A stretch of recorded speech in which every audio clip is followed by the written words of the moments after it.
Hi all, welcome to another Chess24 Banter Blitz. Before we get into the games, let's have a look at this amazing voucher code, Kingscrusher. You can get a whopping 15% off. You can get to challenge the likes of the current world chess champion, Magnus Carlsen, other grandmasters. You just turn up like 20 minutes before, you get onto a challenge list, and you might be picked to play Magnus or these other grandmasters, international masters, or even bunnies like me. You can challenge on the Sunday at 11:30 like now. So let's have a look at the challenge list today. Let me know if audio and visual is okay there, guys. So we're going to go to the challenge list, and Furkan is the first one today on my list. Okay, I'll play e4, I think. And also, let's see what's going on there. Let's mute over there. Okay, I'll play knight f3. This is a 3-minute game. I think knight c6. It sets a little trap, you know, which he hasn't fallen into. Okay, yeah, I'm going to do this Halloween Gambit. I've been playing a little bit this Halloween Gambit in turnstile chess. It's too much fun to resist.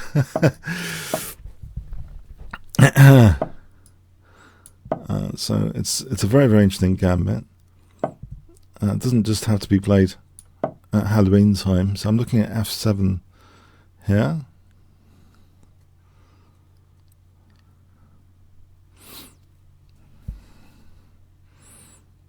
There are various defensive tries for black, but if black is not theoretically prepared, this could be quite dangerous.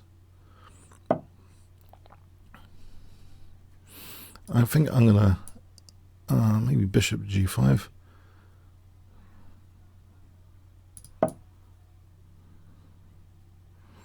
I'm not sure about queen d7. Maybe there's queen g4. Maybe he's right. Queen g4. Okay.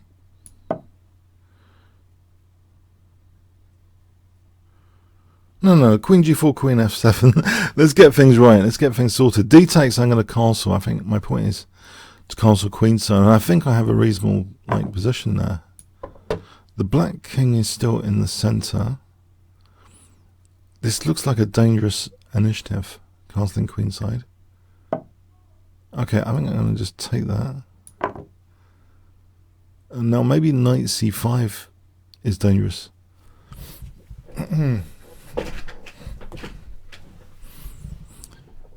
Queen f5 blocks f7 though. Okay, knight c5 looks very dangerous here because I'm on a8 here. If bishop takes, d takes, okay, I'm hitting the queen. So I'm on a8 and I'm hitting the queen here. Okay, I think I should probably... What about this check to start off with? And then take on a8.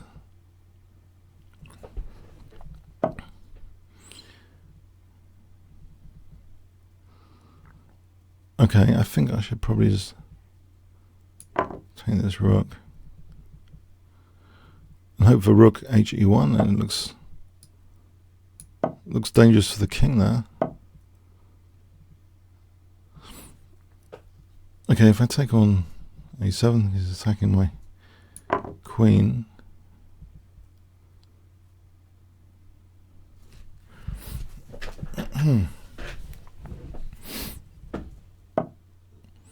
Right. Now bishop a6, is that a move? Trying to drag the rook away from c7. Right, if I could take on c7 now. I'm going to take here.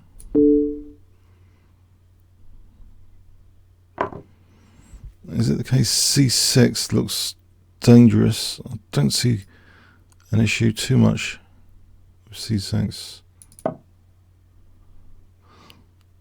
Knight d5 hits my queen. That's something to be aware of. But I could play queen takes or bishop c5 check here.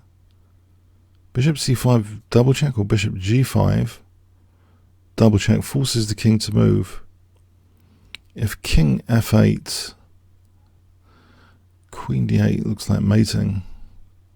I think this double check is very tempting for queen d8. I think that king's in trouble here, queen d8.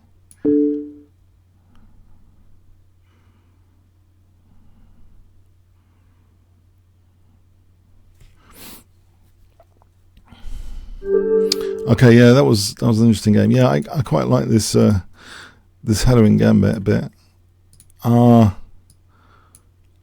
Might give that another go soon. It's a bit of fun for Blitz chess, if you can get away with it. Okay, handpick.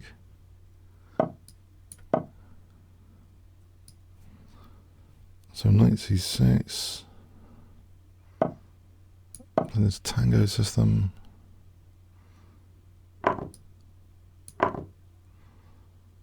D takes. This is a bit of a scary choice. I was hoping actually for something else.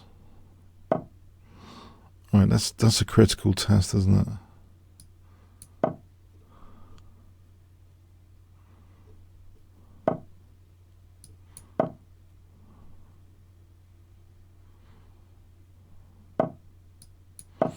Okay, I'm hoping for knight f6 and just to be able to castle at least.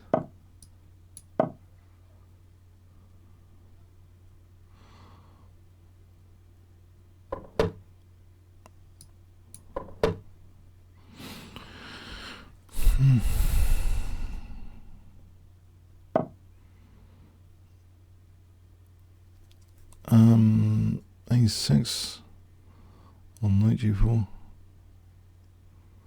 Maybe rook e8. He's coming in with knight f5.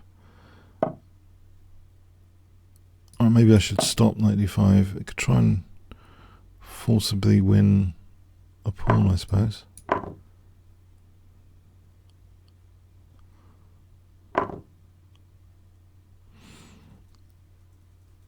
Okay.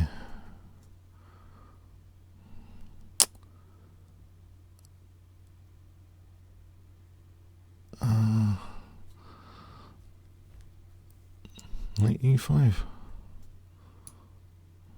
Or c5 or a6, maybe a6. Yeah, I'm not too sure about this. It's only a 3-minute game, so I'm hoping this damage is not too significant in the scheme of the time limit.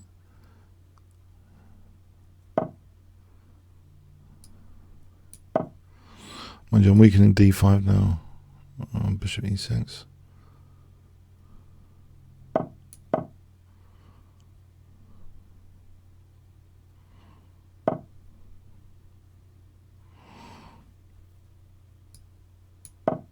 It's not brilliant. What about if I'd taken on... Alright, let's go back here. Maybe C for c3. Is that an idea? Playing for c3. Or b4.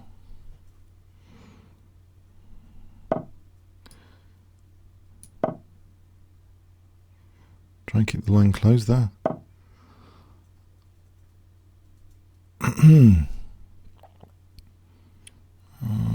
I play this without queen takes. So without the queen takes.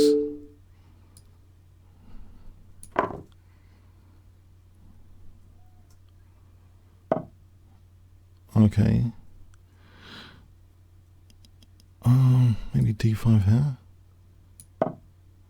If like g4, maybe queen f4. Does that move?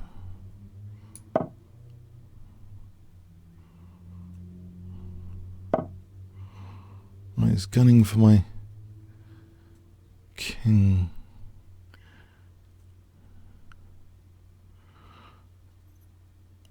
Do I have a move against h6? This is getting to be a bit scary. Oh, this looks very scary. And the bishop g6, is that move?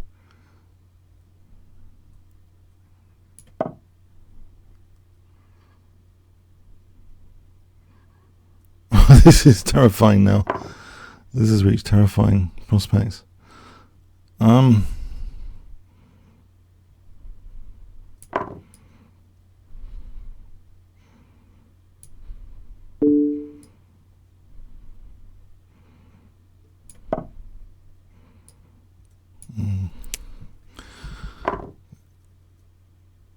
Let's try and get the queens off, I suppose. No.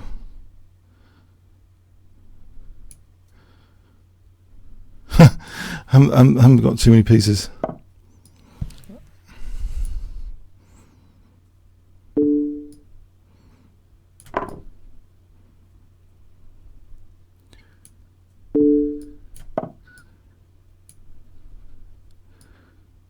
That's over, isn't it?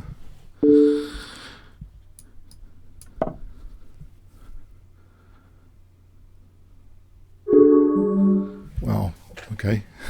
Well played. That's better than his rating, I think. There's a lot of good coordination of pieces and stuff. I think much better than his rating. Oh well. Okay. Kamba Kuksu.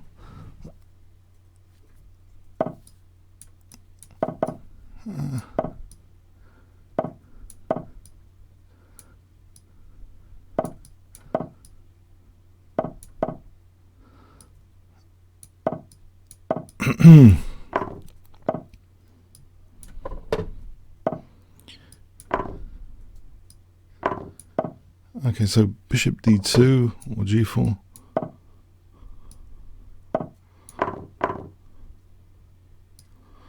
Maybe f4, f5 coming up.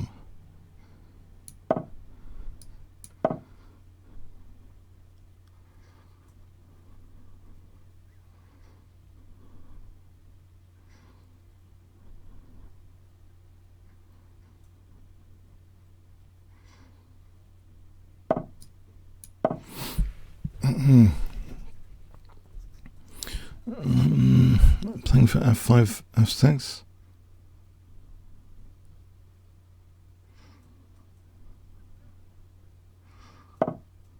Or, okay, if I play this to stop knight b4 for a moment, I think f5, f6.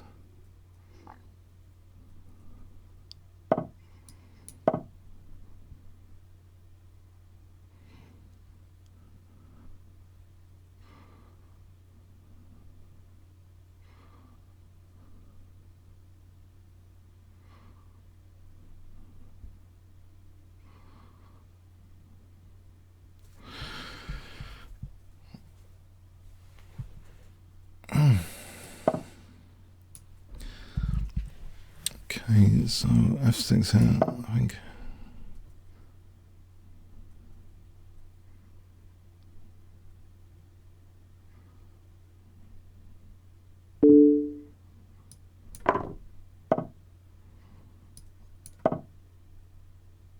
Maybe queen h3.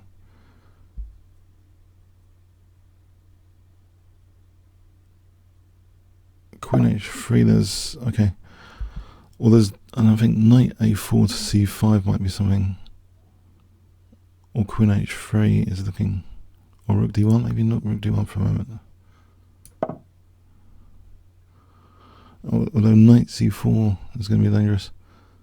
No, this g5 looks a bit weakening though. Queen h3, king h7. H4, what about h4 here? Try and break up this inside. Knight c6, knight e2. All there, yeah, knight e2 just to hold the fort for a moment. Okay, so king g2 and rook h1.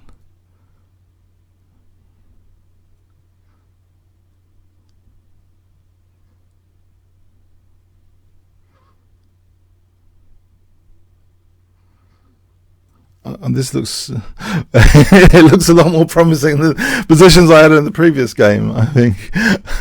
Okay, so yeah, it looks as though my king's not being zapped immediately. Okay. Okay, so rook h2 looks very strong, actually. Okay, this looks rather good. queen. I think I have time for queen h3 because of that pawn pawn. I think unless he does a queen set, there's no check. So this looks really strong.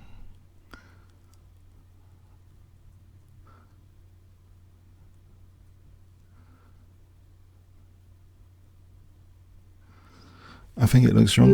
Okay, thanks for the game. Okay. Has my rating got back? Oh, did we? Oh, that was interesting. What was it? I don't know what's going on now. My rating seems to be restored. Yeah, I seem to be an easy target for some. I don't know. Even okay. Okay. Let's change the subject. Interesting.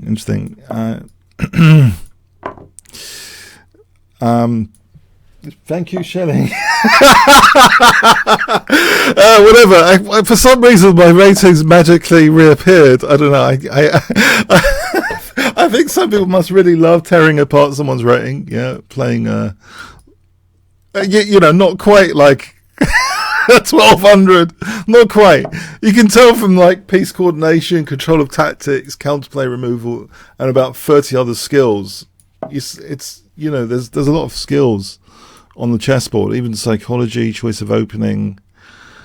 There's about I got a refund. Thanks, Shelling. Shelling teaches me on the board and also is a fantastic moderator. Shout out to Shelling Ford here. A great fighter, Shelling. I feel bad now winning on time against you sometimes, Shelling. There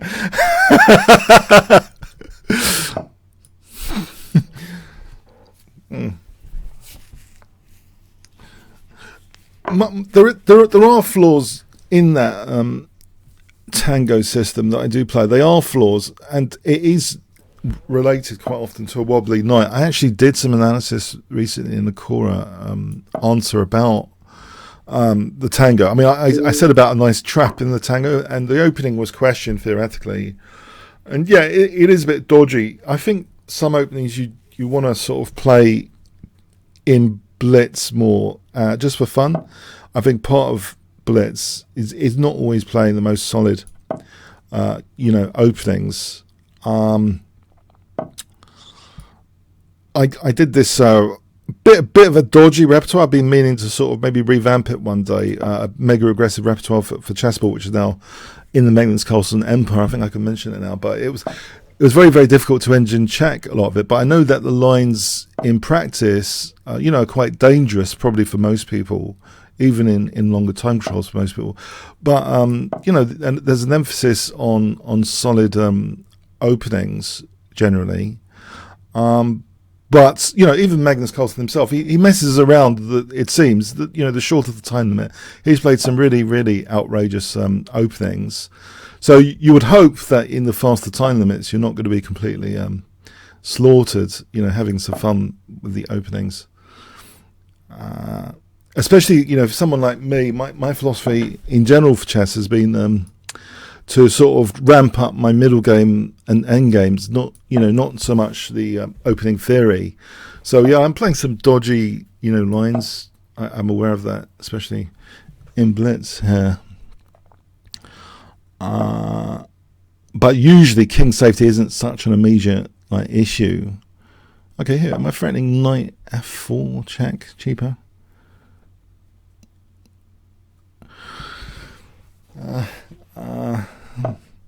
Yeah, knight f4 is that pin. The power of the pin piece or pawn is illusionary, as they say. It's whenever you see a pin in the possession, I tell my students, just imagine that the piece or pawn that is pinned, that protection is illusionary. It helps stimulate the tactical ideas. All right, thanks there, Simon Siller. Bujanson. I don't know if that pronunciation is at all as it should be. Okay, so here we go. I've heard there's some fantastic developments on the UI front. for chess 24 coming up. I'm really looking forward to that, by the way. So it's well worth becoming a premium member. Challenge Magnus Carlsen, Grandmasters, IMs, Bunnies like me. And there's going to be a fantastic new interface coming, I believe, on the grapevine, I heard. So let's see, bishop b3, if I castle, right, u3, if I castle then f5. So king h1 here, a sort of prophylaxis move on that diagonal. F5, queen, g6, f5 and queen g6, g3 I mean, not g6, queen g3, f5 and queen g3 is crude but sometimes effective. I'm threatening bishop h6, but maybe, you know, there's knight h5 there, queen g4, not really sure. So queen g3, play anyway, not entirely sure, basically. Knight h5.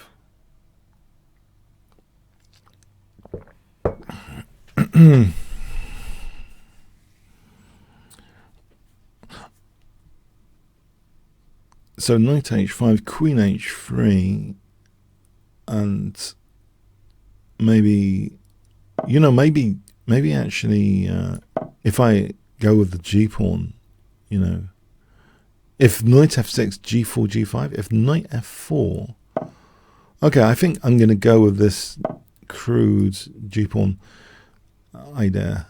I think g5 looks tasty to me. G5 here looks fairly, I want to open that road to the opponent's king. I'm aware that this road, this diagonal road is going to be potentially dangerous, but it might be some way off. I think, you know, maybe rook f2 is key to be able to double if needed quicker. 1, 2, 3. If I do 1, 2, it's still free. Whatever way I do it is free moves actually. 1, 2, 3. 1, 2, 3. This seems more flexible in some way. Rook f2 seems somehow superior than rook g1. I'm imagining that if I'm going to prepare some g-file attack. The knight's kind of virtually pinned. It's tied down to h7 here. What about rook f4 to h4? Maybe that's actually more to the point, isn't it? That I've already got this h-file. I don't need to even use the g-file. I've got the semi-open, not semi-open. I've got that very quick. Okay, that protects f4. That's a downer for me. Protects f4. But I think that's why rook f2 is superior. I'm holding on to some f2 pressure. I can still double. The knight's holding up e4 for that diagonal. So I'm thinking this might actually be better. Might. Operative. There's bishop c5 as well. Okay, so rook g1. I think some interesting stuff is emerging. Bishop c5 would be a major skewer. Unless, you know, knight h7, bishop f2, knight f6 is winning there. And if knight takes, rook take, something to calculate here with this g-file. There's something to calculate with the g-file. Okay, for the moment I think rook g2.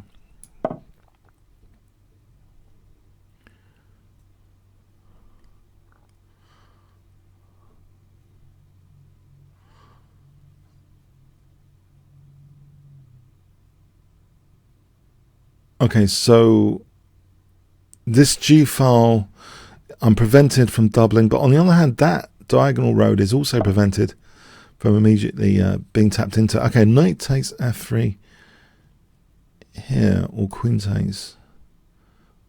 I don't know. Maybe it supports e5. It does support e5 and f6. If I get a chance for e5. That looks... yeah, it's a bit of controversy here creeping in. Because if I play e5, I'm further opening that diagonal. It's this road versus that road, it seems. This road's my king versus that road.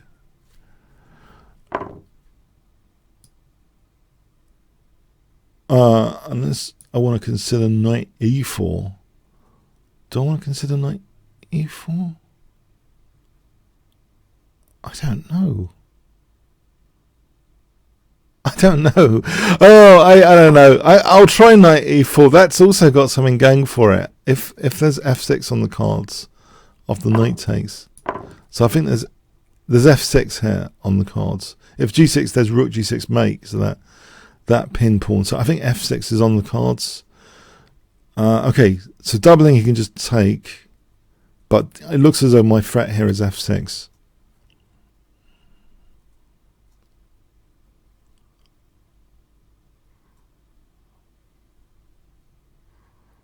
I think my threat is f6. Coffee time.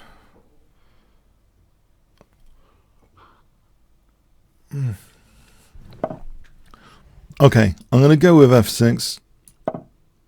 So there's the big threat, rook g7, king f8, queen h8, checkmate.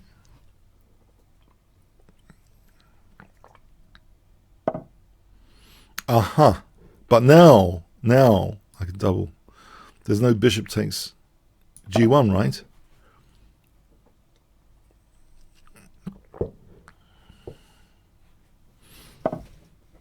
Okay, so I'm just in time. King f8, queen h8. Thanks, Johnson. Thanks. Exciting game there. Teja. Hi, Teja. So, 5-minute game here.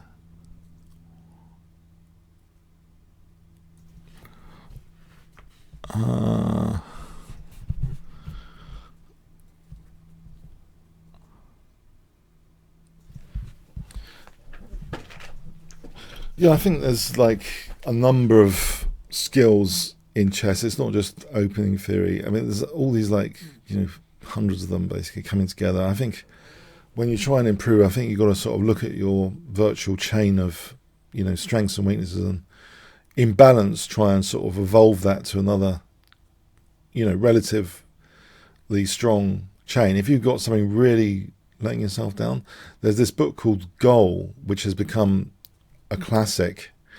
I read it during my Brunel University years. This book called Goal, but it's saying you can't really optimize a system, just by putting in robots somewhere, because it's the system as a whole which needs to be optimized. And maybe chess, when we try and improve in chess, we don't want to just like become an opening genius, because it's like putting robots into a factory. You wouldn't expect too much improvement, because you've got to still play the middle game and end game after. So I think that book Goal emphasizes the system as a holistic system. And so when you try and improve in chess, I think it's all in kind of moderation. I think, am I going to get zapped with queen b6? Can I play queen c7? I'm going to get zapped here. Knight b5. Yeah, I think these weak links of one's virtual factory chain, opening, middle game, and end game, psychology even, but there's all these other things we wouldn't even consider as part of the chain. I think for me, like one day chess would be a lot of exhaustion quite often. Getting there is often, if I played in the London Classic, getting there is like 2 hours, getting back is 2 hours. If I go to a pub after a game, we're talking like I'm being back at midnight. And if then that would lower preparation, for the next day. There's all these other skills that kind of creep in, like how much energy do you have to prepare, how much time do you have to prepare, how much stamina do you have, blah, blah, blah. So even if you do get this amazing chain of opening, middle game, end game, in reality, there's all these other practical factors. So there's other sort of practical chains to consider. So these people that they post on Quora, how do I become a GM in the next 5 years? They post these questions like, and I don't think they realise the it's not just like an academic game. It's like a one-day game. Is like a lot of energy and fight and determination and stuff and luck of the draw and stuff like that. So there's all these skills, all these like chains, which no one even sort of, no one even sort of mentions that much. So queen b8, queen a8.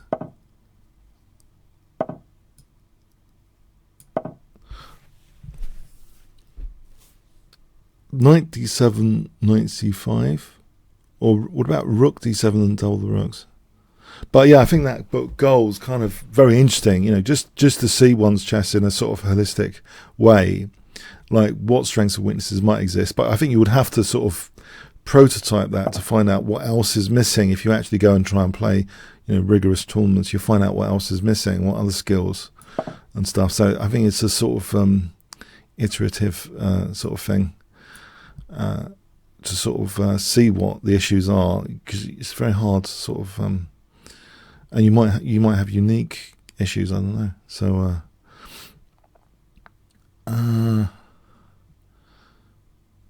let's see. There's a recommendation there by Del Hanke. I can recommend Smerdon's The Complete Chess Swindler book in this context.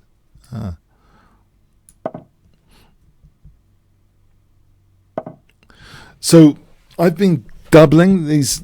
I've been building up these mysterious rooks here in the center. Does d5 actually do anything? e5, the weird knight h5, knight on the rim is dim. But then g6. I'm gonna go for it because g6. I think my knight can hovel back. Okay, all right. This I didn't mind so much because I thought I've sort of this diagonal might be an issue. This diagonal here. The dark squares seem a little bit, maybe they could be suspect in white's position. Or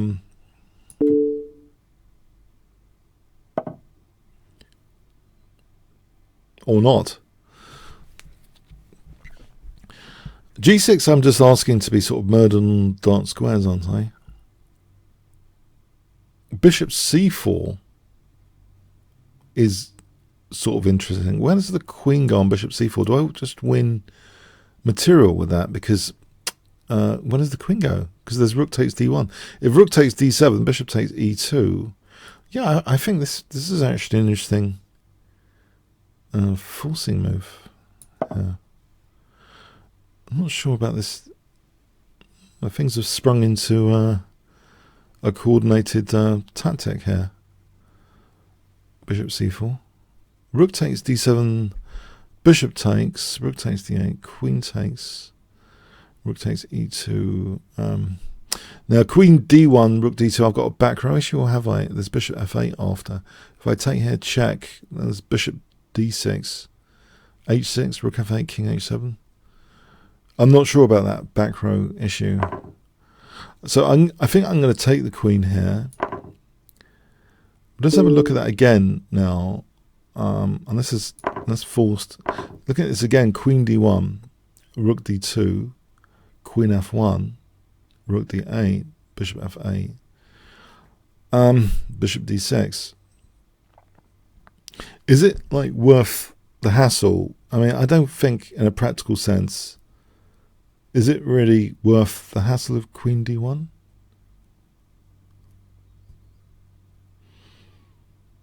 I think I'm just gonna make some air for the king. Or even bishop d6. If I played bishop d6, rook d2, there's bishop g3.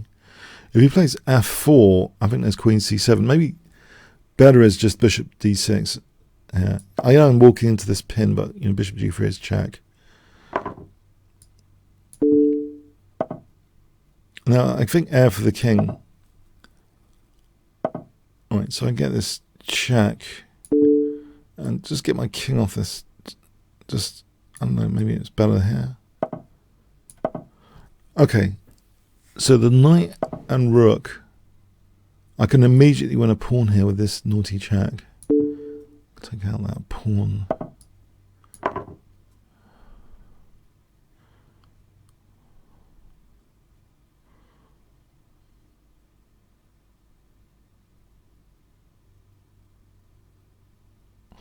I think also I had this lesson once with an IM, and I think I thought it was a really, really good lesson. He just mentioned, not to be disheartened if you do try your best and still, you come up short. Because sometimes in chess, it's a very, very cruel game. Sometimes it is just a matter of tiny little thresholds. Could be the difference between of winning a game and losing it or drawing it.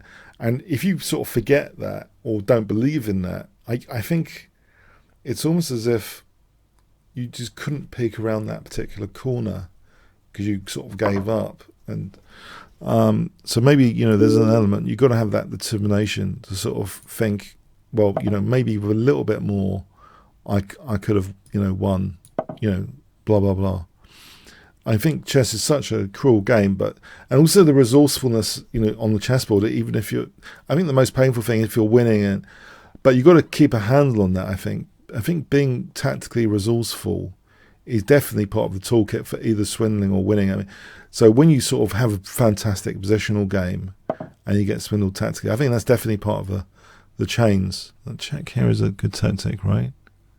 I think you've got to have the resources under control, even and that level of complacency when when you're winning, I think you've got to keep it at 51%. I think if you keep your confidence at 51%, I think it's easier to factor in the opponent's like devilish resources which could swindle you, and then if you're in a serious game, you've just wasted like 4 hours on travel and you're totally exhausted for the next day and pissed off, and then the whole cycle appears again, and it's only because of this small tiny threshold of you being swindled. And I think sometimes we have a tendency to sort of put things down to luck, but I think you've got to sort of get hold of those X factors, those luck factors, which might have been this difference between winning and losing, and just try and get a grip on them and see if you can like just become swindle proof at some point, that you have these strong positions, you just don't let go, you don't sort of become complacent and stuff. So I think chess kind of,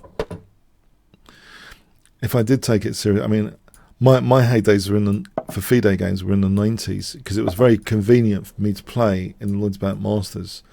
So nowadays it's like just feels too exhausting. I'd rather play online most of the time. But then there was less to worry about. There was less other things, less other responsibilities. But I think if one is taking it seriously, the X factor stuff, which is the different, these tiny thresholds, these differences between winning and losing, I think you've got to get a grip on them, really. I think they can't just be like black boxes. I think they've got to be like investigated.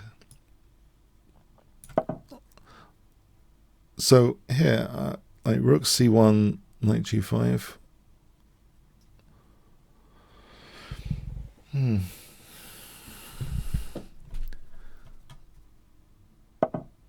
So knight g5 here.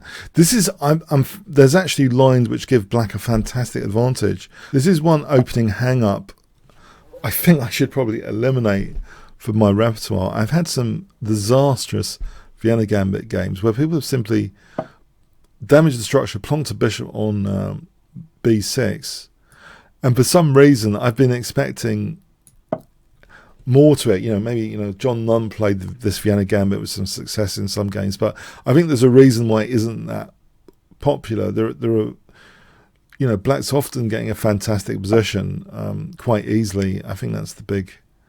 It's you don't really want rook f2, bishop h4. You don't really want to play openings which make it easy for black to more than just like equalize. Oh, has that just won my queen? Ah, crikey. Do I have to do that? Is that my only move? I can't see any other moves actually. Whoops. As he says, oops, in his nickname, am I just about, do I just lose a pawn? If it's just a pawn, mind you, it's more than a pawn, isn't it? This e5 is a disaster. This is looking like a real disaster area now. It does look like a disaster. Okay. Knight e5, another pawn bites the dust. Rook g3 with a cheapo knight f6.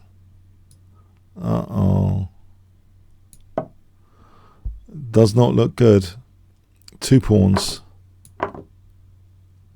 2 pawns. This does not bode well.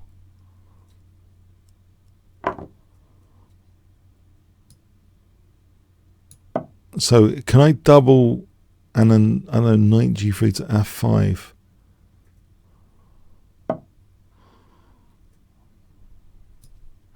I'm hoping he's going to miss knight d6, knight f7. Otherwise, I'm starting to be doomed. I have that doomed feeling. There's also rook h5 though, but still knight d6 I think would be handy. My focal point is f7 right now. Okay. This doesn't look very clever at all, does it?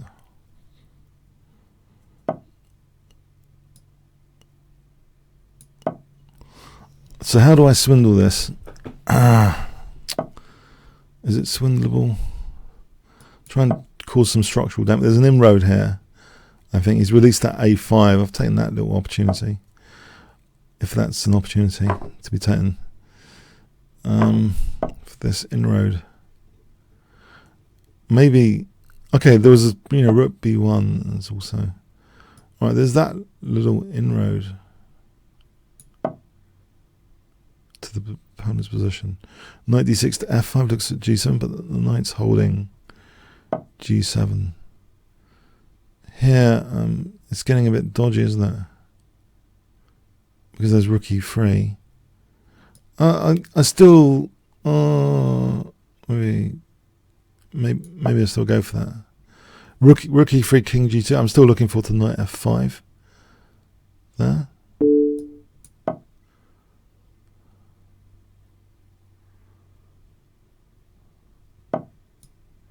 Alright, so at least I'm hitting e3 and g7. I might be back a little bit. As the terminal says, I'll be back. Alright, so this winning of the exchange here. Oh, on rook e2 there's knight f4. It's not such a fantastic achievement winning the exchange there. Can I nudge this knight first? Well, there's knight f4 check. Okay, rook b7. Yeah, I'm not really celebrating knight e3 right now. I think rook b7, I'd rather win b6. So rook e7 is knight f4. There's also an idea of knight e7 to d5. So he's not moving that guy.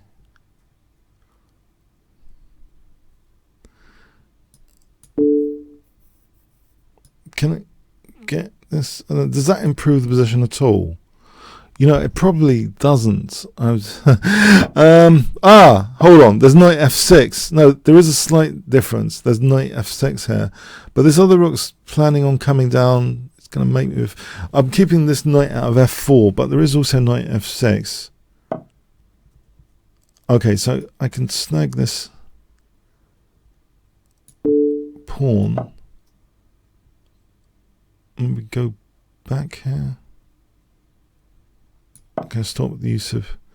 His rooks are immediately doubling.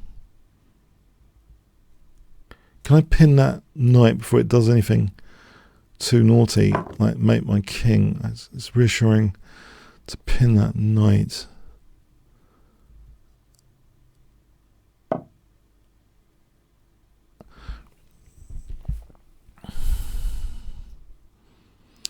If I played king f4 here,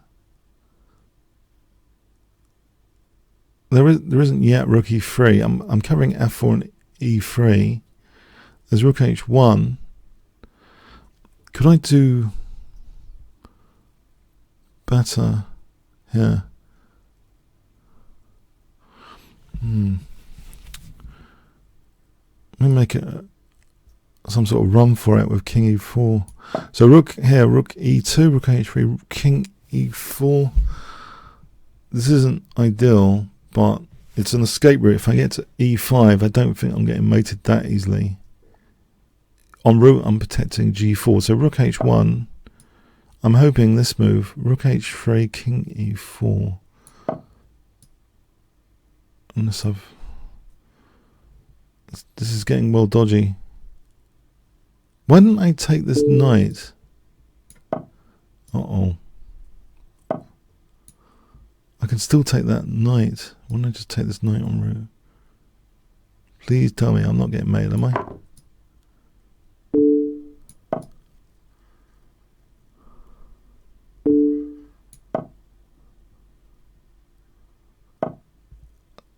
I really need to stop playing this dodgy opening. I think the English opening is much more respectable.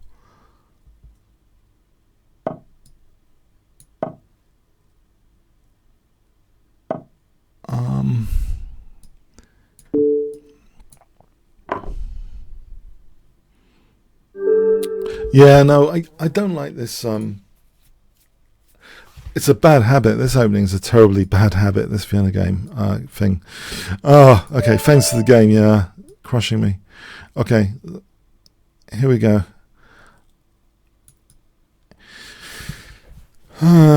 Territoire. Okay, so here we go. Okay.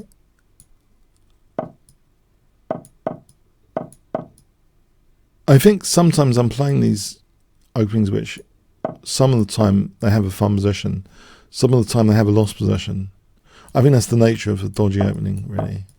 It's not that. If it was that reliable, it would be more theoretical.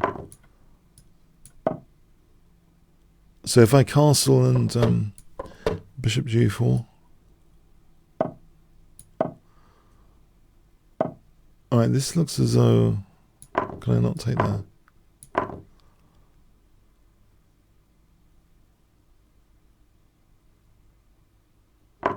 Uh-huh. I'll get a bit of piece activity, right?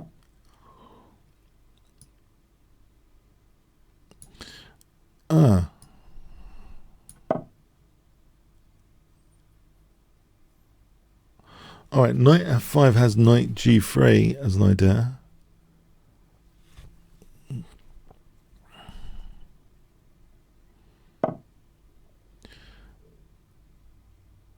Is it worth even playing that now?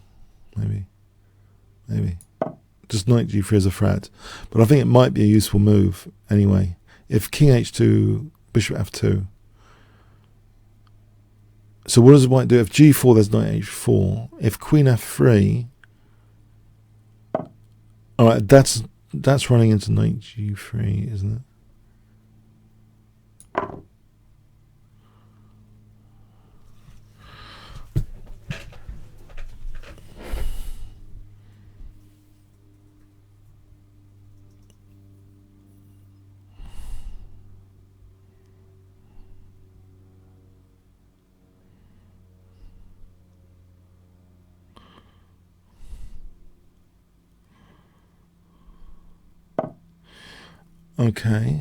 Okay, so I'll go back here. Where? Here. I don't know. I don't know. Knight f5. Okay, it looks as though maybe that's a priority to be intuitively protected. If knight f5, queen f4, queen d7. Don't know. White's got a nice grip on d5 here. It's definitely there's a lot of fight left in this position. Actually, can I play rook e8 though? Hold on.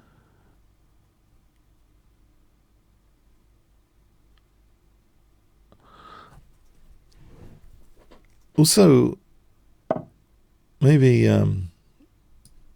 this wait, queen d7. Well, queen d7. What's the matter with queen d7?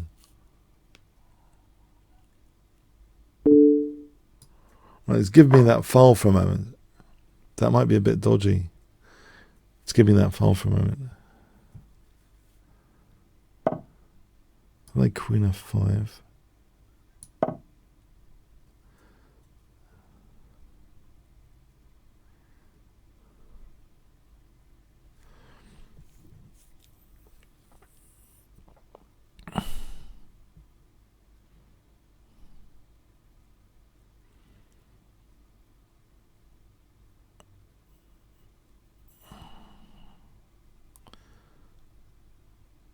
Okay, so knight f4 might be something.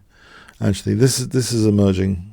Knight f4 as a great interesting possibility because of queen g5, for example, or knight takes h3. I think knight f4. Finally, I've seen something now.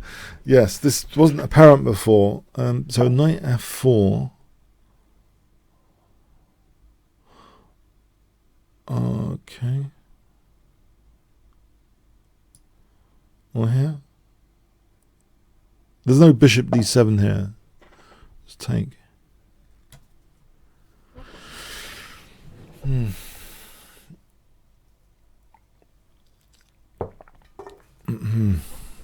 So knight f4 coming up.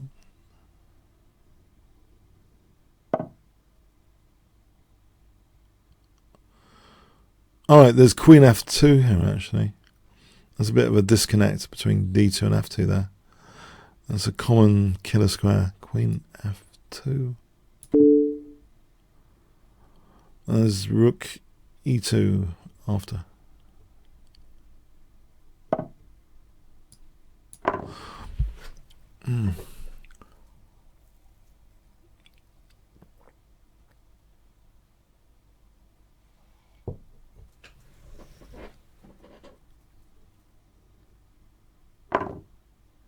Alright, I think there's just knight g3 here is probably the most accurate if that's not able to be taken.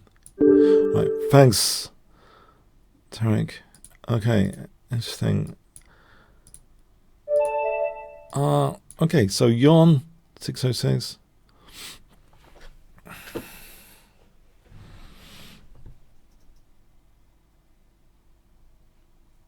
Aha, is it ninja or something? Yon's a ninja. Alright, so here we go. One, I think I'll go to five, just five. 2, 3, 4, 5. Okay, I think I'm going to abort. There's a big queue, I think, today. Let's go for it ruthlessly. Go for the queue. Dirks. Hi.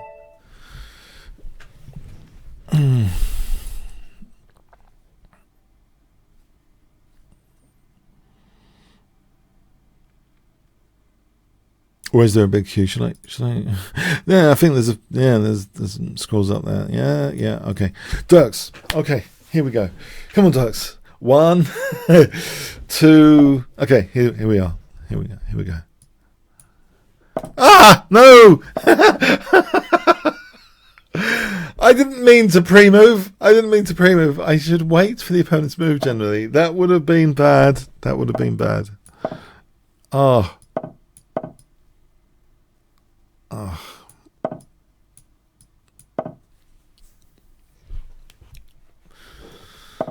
Didn't mean to pre-move.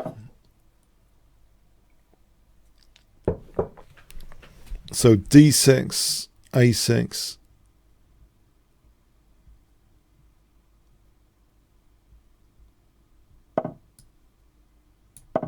Oh, this looks fairly critical to win at h5, potentially.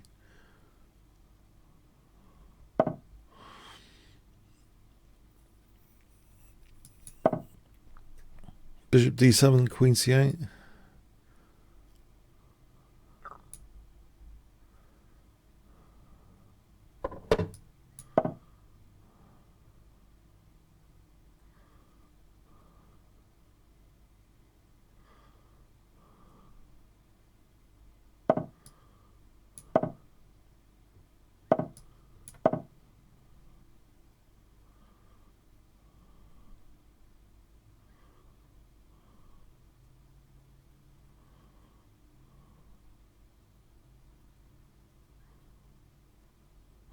Okay, so knight g4 and f6.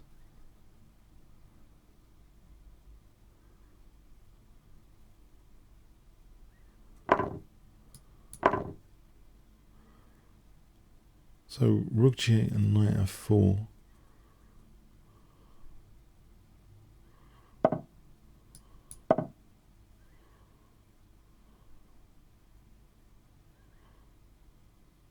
Right, it looks as though this G file could be fun in this position with knight f4 and rook takes g3.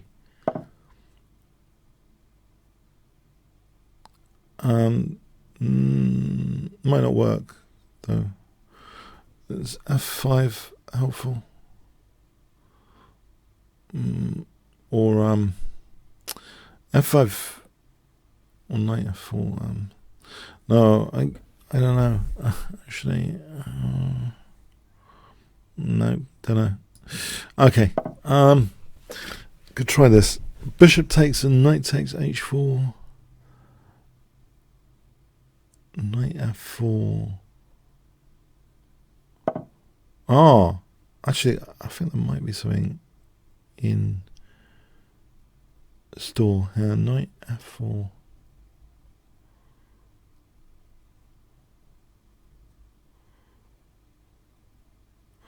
If g takes, then bishop takes and queen h3. If bishop takes g4, rook takes. Yeah, I think knight f4. Oh, is that right?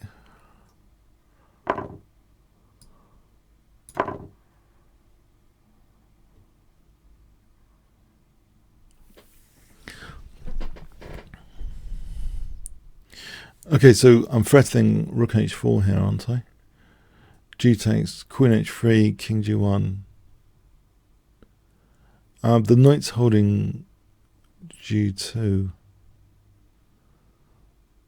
However, queen g3, king h1, queen h4. I think the point is I castle queenside and get the other rook to g8 here.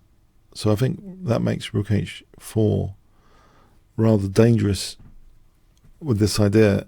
Rook h4, queen h3, king g1, queen g3, king h1, queen h4, king g1, castle queenside, then I've got rook g8. And I don't think there's too much defense there.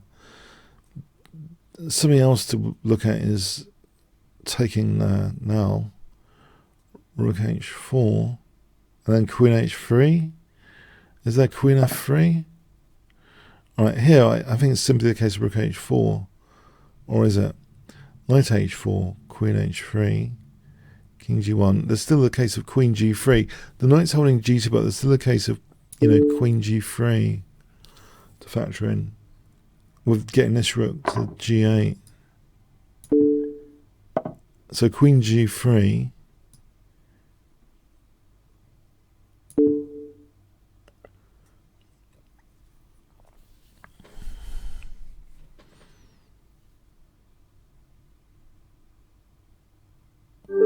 Oh, thanks for the game. Yeah, that's dangerous, isn't it? That G file is tactically quite dangerous. Now, I don't know what happened there. I thought I was playing Shelling for a moment there. I don't know what happened. Sorry, Shelling. I really don't know what happened. I'm looking forward to playing you. Well, maybe Patrick was there. I missed it. Okay. Here we go. There's still plenty of time for Shelling after this. I look forward to that game. Okay. 1, in fact, it could come sooner now. 2, 3, going up to 5, 4, 5. Okay, let's go to the Shelling game. I'm aborting.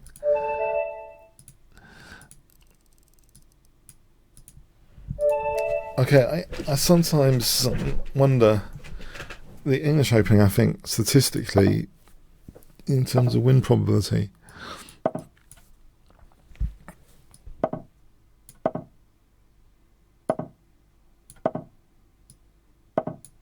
so this early d4, I think, is a line. If I knew anything about it, it would be really good. Knight f3 or bishop g5 or cd. This position is really playing c5 and d4, so if I played cd here for bishop g5, now knight c6, queen a4.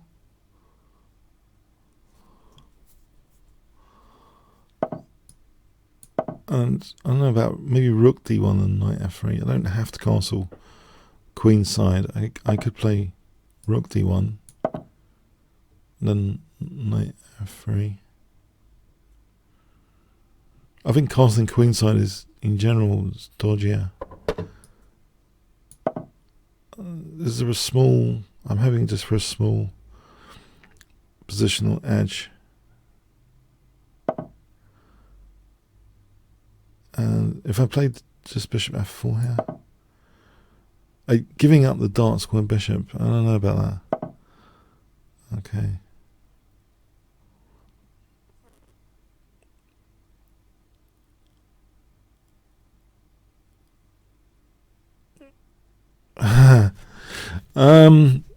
Is really threatening queen b2, I suppose. I'll find out, because knight b5, if I played knight b5, maybe there's some compensation. Knight c7, take out e6, the light squares are a bit loosened. It could win also e2, but I'm just hoping if I take out e6, it's not that, there's a bit of this could be my imagination though. This could be dodgy. Maybe there's queen b4.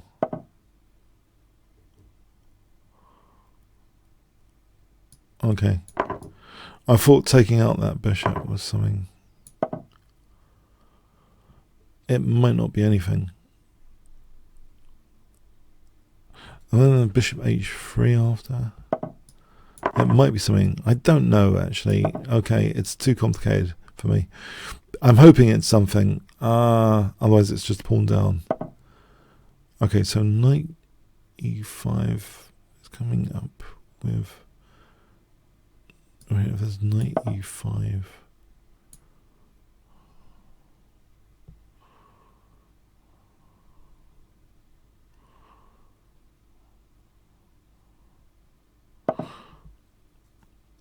Uh-huh.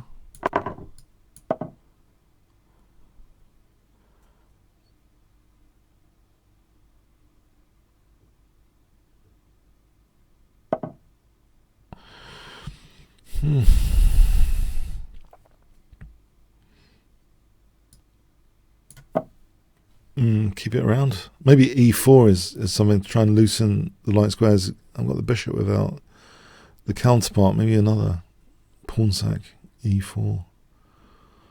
Just for a laugh. Okay.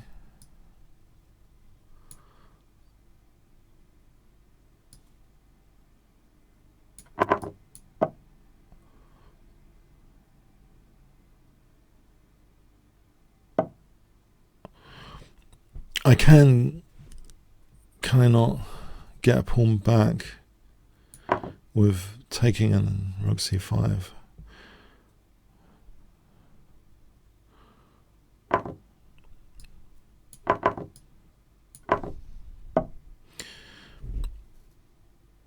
E4.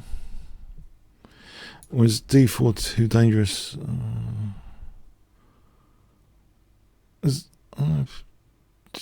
D4 is too dangerous. Maybe the outside. Oh, okay. I don't know how much torture is involved here.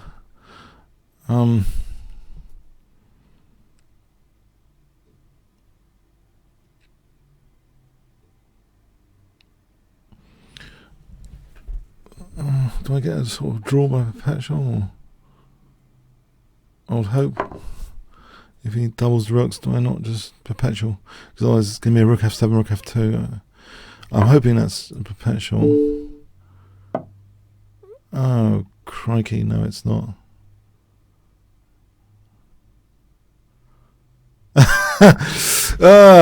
Hang on, g4, g4, rook g2, king f1. Rook f2, king e1. Is that perpetual? Trying to stop king h5, otherwise it's doomed. I'm going to stop king h5.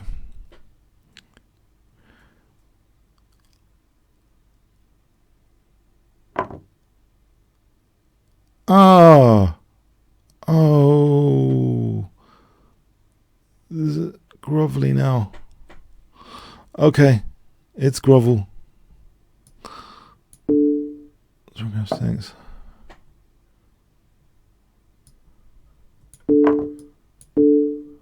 How much grovel is involved here? Is it a lot? Is it losing? Oh, it's gonna be. I think I need a key move. H4, King G3, King F1. Nope. Rook H3, King G4, H3. What about just H3, King G3, King F1?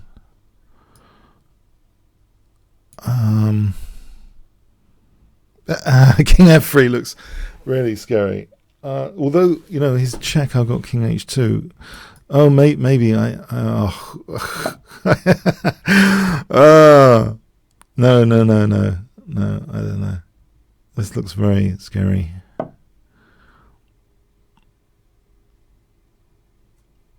Right, too passive. Here, because then King G3, I've got Rook C3 as a resource. Does that do anything? His pawn looks as though it's going to be winning.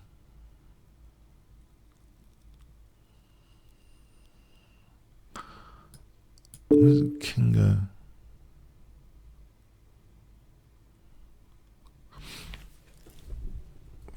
Seconds.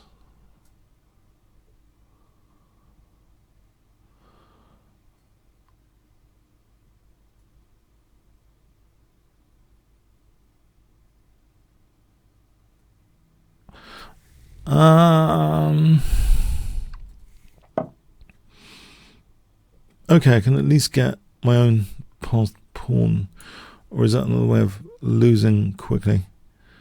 I'll find out.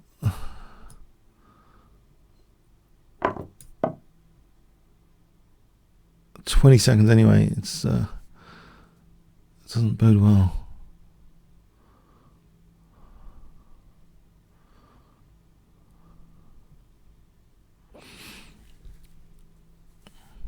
Defend this for 20 seconds.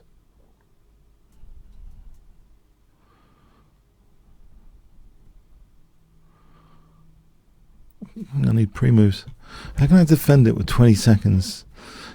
Also, it's possible to get mated. Oh, there's line with King F3, I get mated.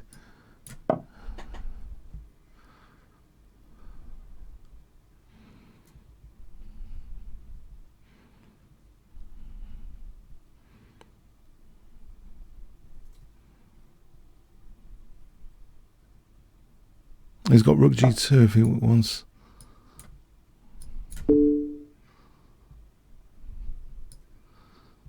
I'll take this.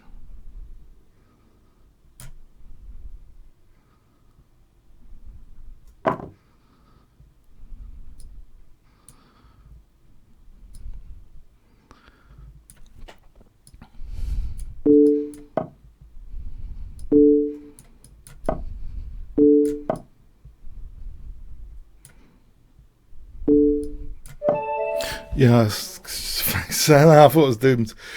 Please.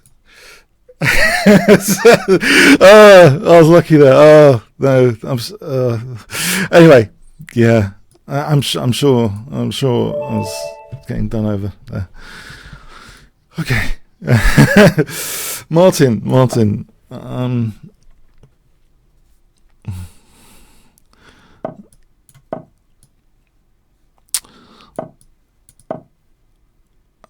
Okay.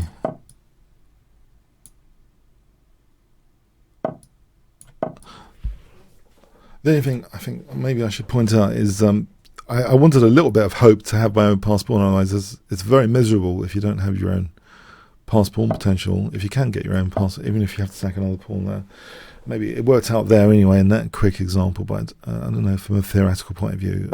But it looks as though you want to have some sort of hope in the position.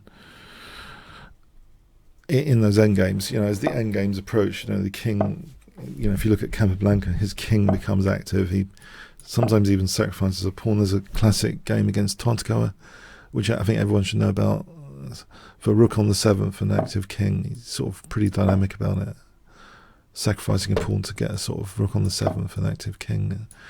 You can sort of apply that sort of principle, I think. But there, my king was not exactly active. And I think what I'm talking about there is just trying to get a pass pawn as a sort of counterbalance. Okay, so here this looks dangerous.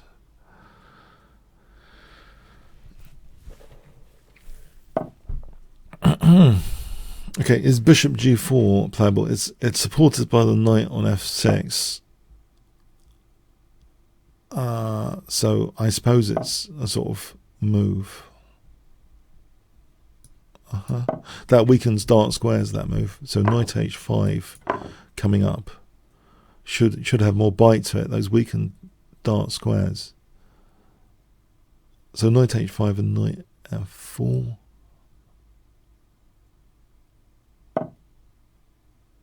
As unprotected pieces, it's generally a good idea not to have too many unprotected pieces. They're just liabilities just waiting for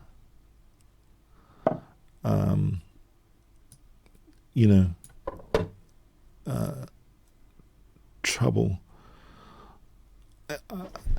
If it was an IT system, I think you'd want to reboot that part of the network. If it was like a asynchronous distributed system, I think a supervisor would say, look, you've got to restart here, you can't be unprotected. I looked at this interesting video about resilience recently on one of the tech videos I follow, tech channels.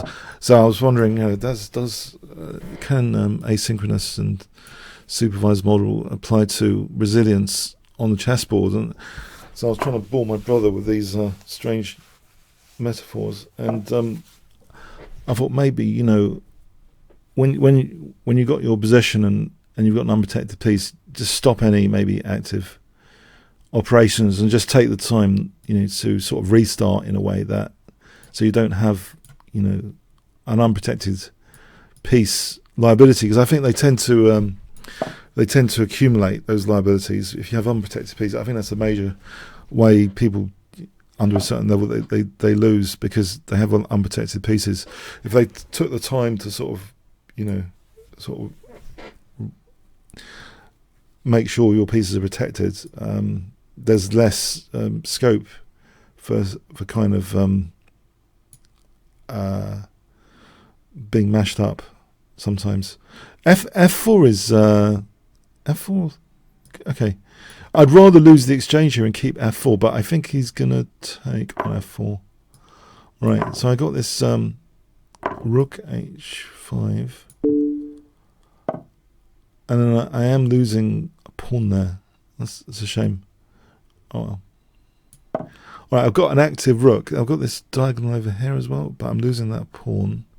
So queen b8, queen a7, and then maybe not king f7, there's knight g5. Maybe I want to try and double the rooks somehow. Mind you, if that rook's pinned on queen a7, I could probably walk to e7 there. Can't I? Well, and there's queen g6 as well. Alright, is there like g5 and g5 is a bit radical, isn't it? If I have bishop f5 and king f7, then I would have still a trouble on the e file, or not? Maybe not yet. If he can't double, there's rook h8 coming up. If I have king f7 with the idea of rook h8, then that looks okay, as long as he's not doubling quickly. If there's queen e3, I think I'd take and then double. Double another way. King g7, there's rook e7. So king f7 holds e7. So I think I'm trying to eliminate king f7. Okay, is probably the way to do it. Let's try and double here. Okay, here we go.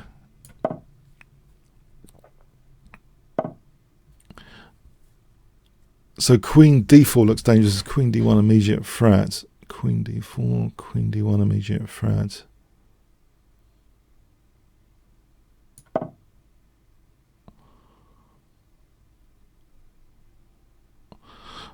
So I think what I was trying to say. Sorry, I'll try and explain something of what I was trying to say earlier. I think resilience on the chessboard is like removing your tactical liabilities. I think Queen E1 is a checkmate. If you can, I think if you can remove your tactical liabilities, so that's even before doing anything active. I mean, I think the basic example is when you castle before doing anything active. I think you increase your resilience in the position. But I think also for me, I think resilience is built up. If I'm feeling quite energetic, I think I've got greater resilience just by examining a lot more forcing variations than usual. I think that also creates much greater resilience in the position. That maybe you notice some forcing move variations, and something is exposed as a potential liability. So you take the time out to sort of reset that part of your position. So I think you've sort of increased resilience, but it's through the calculation of forcing moves that it occurred to you, oh, okay, I've got to do something about these, potential forcing moves. So, yeah. So here we have, is there rook d8?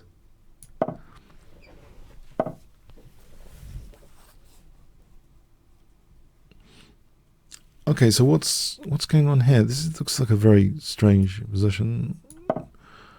What is this about? My opponent, Friedel, is he frying me today? Or bishop c5, am I being fried today? Or not? I don't think I mind losing a pawn here, because his dark squares are going to be compromised. There's bishop a2 on the cards if he castles queenside, isn't there?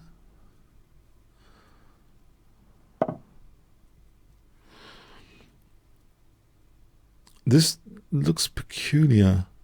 What is going on here? Knight d4 is almost...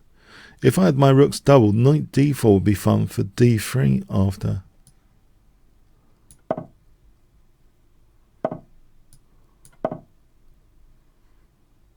Wouldn't it? Is knight d4 on the cards here with his king still in the centre? It must be on the cards. No? Knight d4. He's got bishop c4 check. So that's a forcing move. I think I've got to rule that out. King f8 might be a prelude. Yeah, I think king f8. Okay, and then knight d4 coming up. So knight d4 around about here. Does it really do anything? If I have d3, rook d3, my rooks are hitting f3. It is a bit of a distraction for my opponent's tactical stuff, knight d4. But otherwise, it's like Fort Knox here. There's no entry squares. So knight d4... maybe, maybe it does something, maybe it doesn't.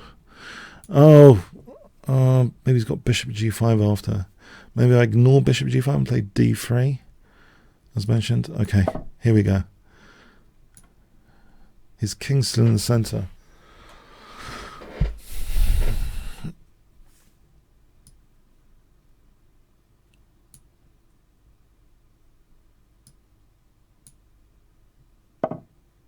Aha.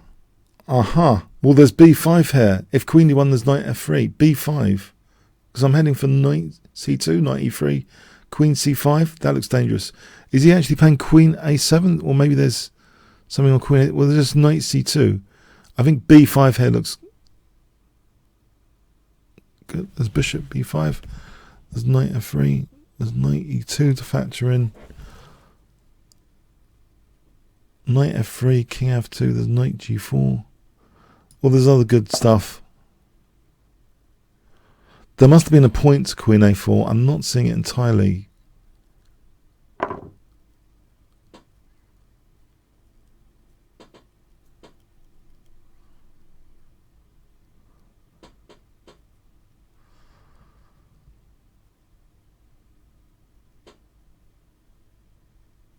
c5, does that do anything? No. I'm going to get pinned on this diagonal if I'm not careful. In fact, bishop c5 is already a pretty dangerous idea.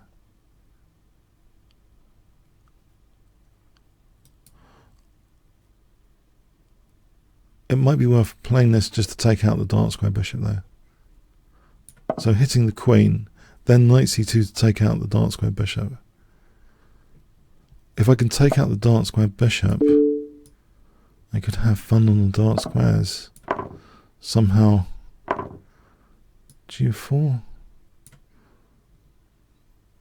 Okay, here there's rook d3 if queen c5. I want to get onto that diagonal. Here it's just opening up this diagonal, which is on dark squares. Right, so there's knight d5 and queen g5. Is that mating? Knight d5, e takes queen g5, king d3, rook d3, or rook d5, king c2.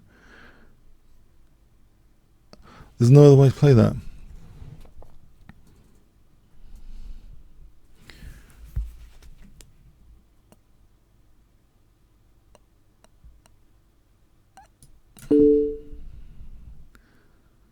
There's rook d5.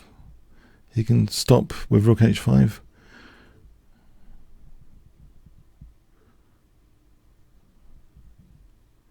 Queen g5. I can open up this bishop on that diagonal potentially.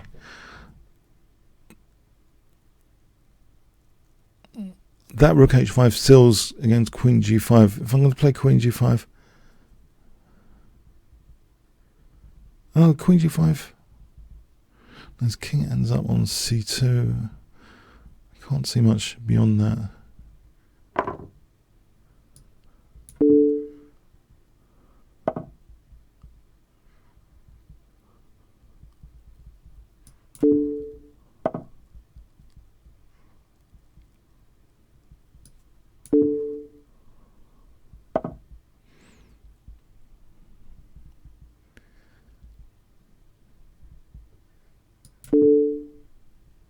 For rook b8, gonna drag this king back towards the center.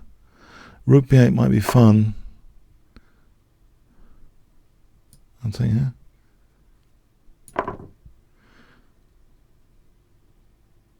Queen d2. It's got queen b7. Queen b7.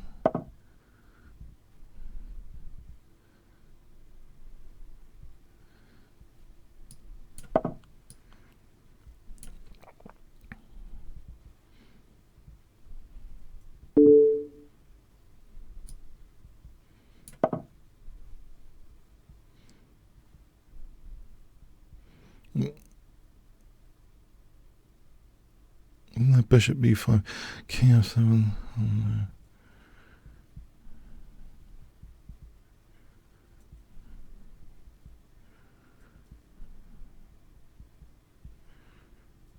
"26 seconds.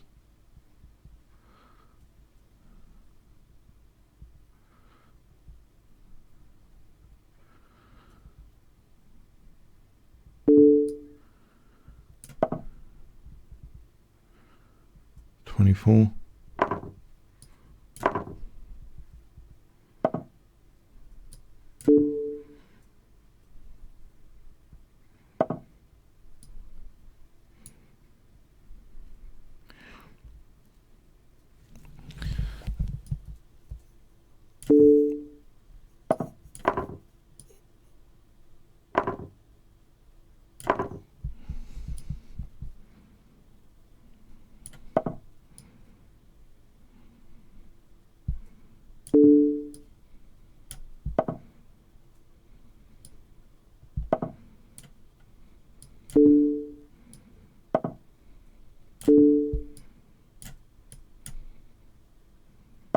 Oh, please.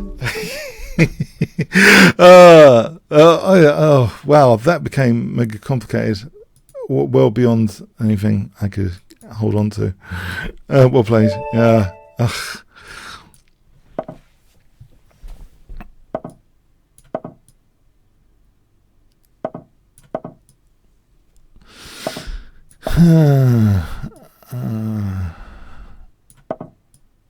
Okay, so a6, queen e7, and e5. So taking maybe for e5, that looks like a mechanism. Taking and then e5.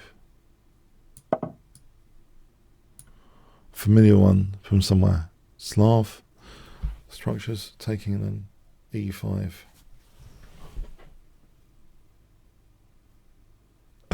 Well played, Frida.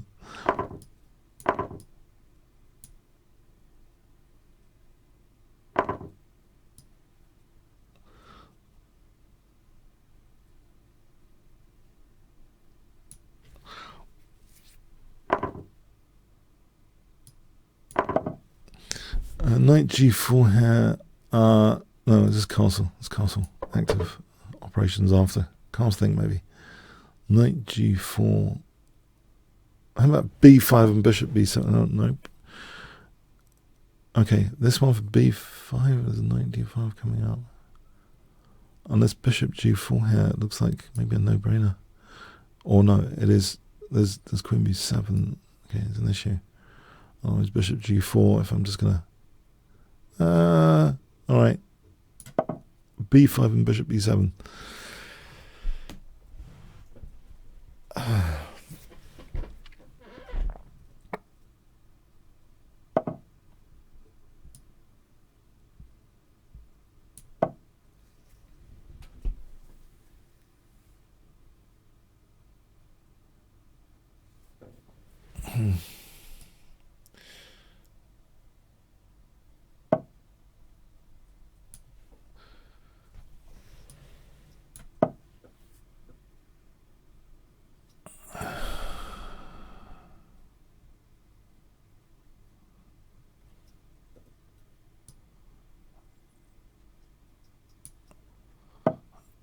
Alright, so bishop e7.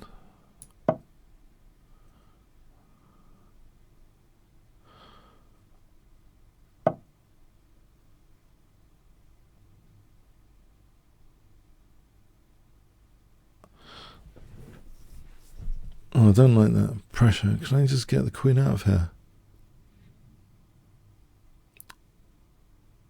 Ugh, I don't like being pointed at. There's knight d5 if I'm not careful. Oh, crikey. If bishop's here, knight d5.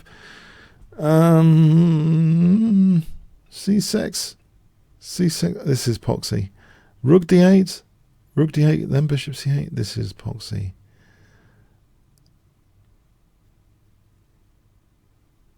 I think I might need to protect my queen as well, actually, because queen g5.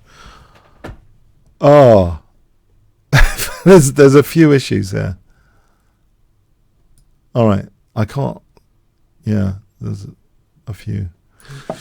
All right, this one, bishop, this one. I'm just wondering, queen g5 to have an answer for queen g5 to be able to move the knight without losing the queen.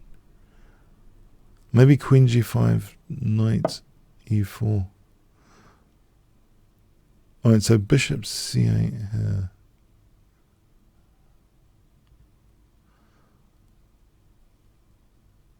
All right, I can move the knight now because there's g6 coming up. I'm not getting mated just yet. If I play that, where am I? Oh, this doesn't look great.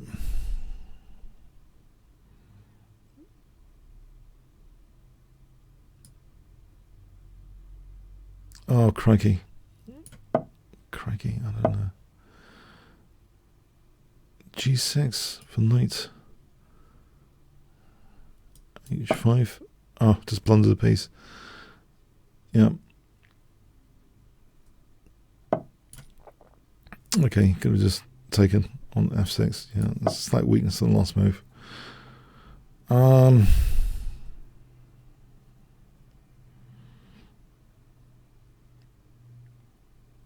Still very dominating position.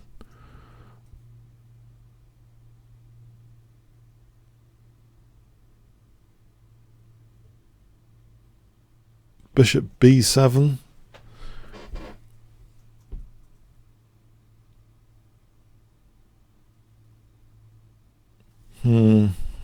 Bishop b7 and rook d8. I have to stop knight e4. I have to be able to chop on e4. This knight's going to be a killer.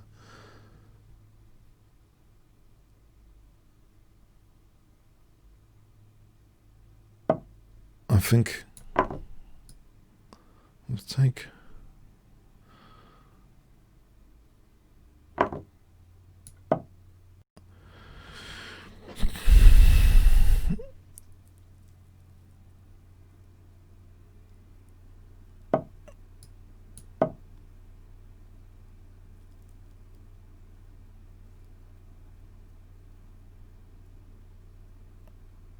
f6 coming up.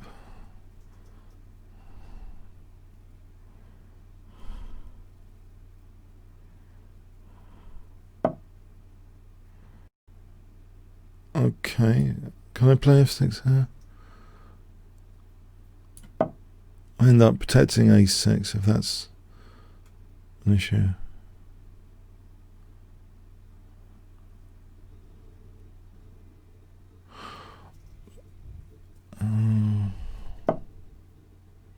Alright, rook d6 for a moment.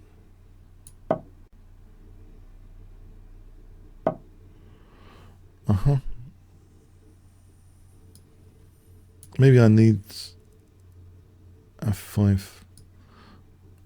or no, I don't know. Knight f6 to g4.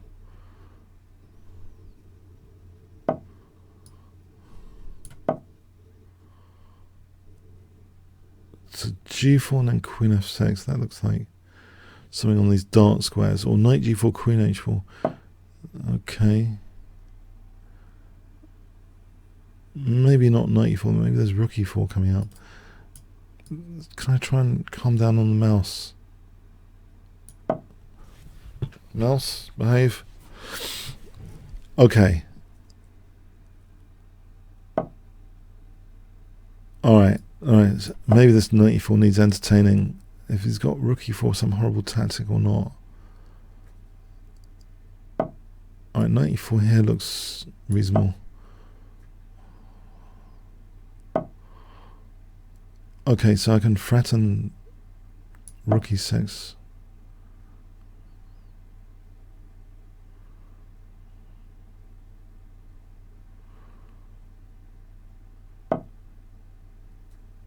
Okay. Queen g7. Oh, there's always e7 winning. That's his point. Okay.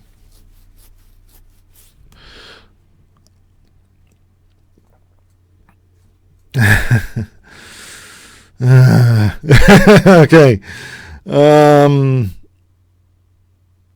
It's not quite winning, is it? It's not quite winning. Because my knight covers e8.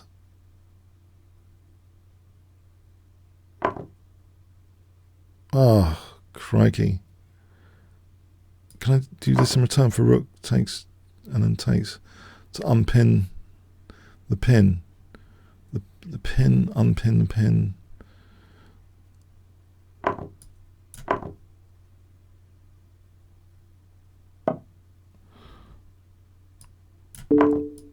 Let's check, yeah. Unpin the pin.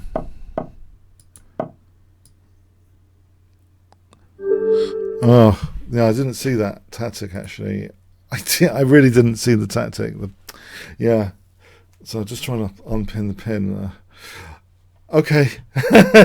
Well, okay, bit lucky this week. Thanks. Okay, hope you had a great time, got some points, and have a good weekend, and see you next week. Thanks very much. Cheers then.